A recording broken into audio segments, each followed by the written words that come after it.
Bonjour à toutes et à tous à notre balado MTEL Connect 2025. J'ai le plaisir d'accueillir avec moi Orlando Daci, fondateur et PDG de Automating Group. Bonjour Orlando, merci d'être avec nous aujourd'hui. Bonjour Claude, c'est un plaisir d'être ici. Super. Orlando, décris-moi, qu'est-ce que Automating Group fait? Automating Group, c'est une entreprise qui est spécialisée en automatisation logicielle. De façon très simple, on aide des entreprises à faire en sorte que leurs applications communiquent ensemble plus facilement, que ce soit des petites, des moyennes et des grandes entreprises. Donc, créer des protocoles et des applications pour faciliter cette communication-là. Donc, est-ce que c'est une solution pour les moyennes entreprises, pour les industriels? C'est dans quel secteur en particulier que vous opérez?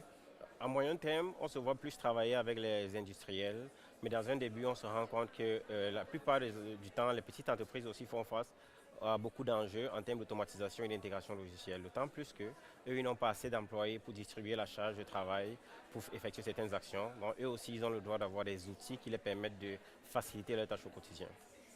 Quel est le plus grand jeu que tu vois chez justement ces petites entreprises? L'accès aux données. Parfois, justement, quand je discute avec des petites entreprises, je leur pose la question très simple. Est-ce que tu es en mesure de connaître le nombre de ventes que tu as eu aujourd'hui? Et la question parfois c'est je ne sais pas. Ou alors je vais demander à un technicien de fouiller ma base de données. Dans ce sens, justement, il y a de cela un mois et demi, nous on a créé comme un logiciel qui simplifie l'accessibilité aux données. Donc avec une intelligence artificielle, tu discutes, tu poses des questions à l'IA, elle a accès à tes données et elle te répond clairement, ce qui est un outil accessible à tout le monde. Super. Ouais. Donc, évidemment, ici, on parle de transition numérique, comme tu sais. Euh, Qu'est-ce que tu vois dans ton domaine, l'impact de la transition numérique et de l'arrivée rapide de ChatGPT et autres? C'est vrai que le choc est brutal pour la plupart d'entre nous parce que ça demande justement de revoir ces processus, de revoir un tas d'affaires. Et j'ai assisté à une conférence récemment qui disait justement, si tu ne prends pas le train de l'IA très tôt, c'est que tu ne sais pas vraiment que tu vis en 2025. Donc c'est important d'utiliser l'IA, d'utiliser la technologie qui nous est offerte aujourd'hui pour optimiser nos processus et ainsi dégager plus de valeur. Super. Pour terminer, Orlando, révolution numérique, c'est quoi pour toi?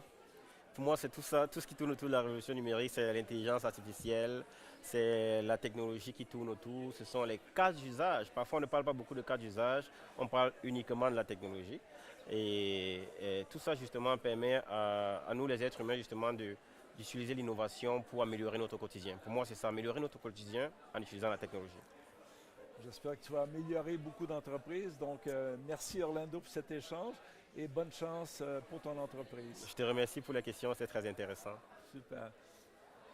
Merci à toutes et à tous. À la prochaine.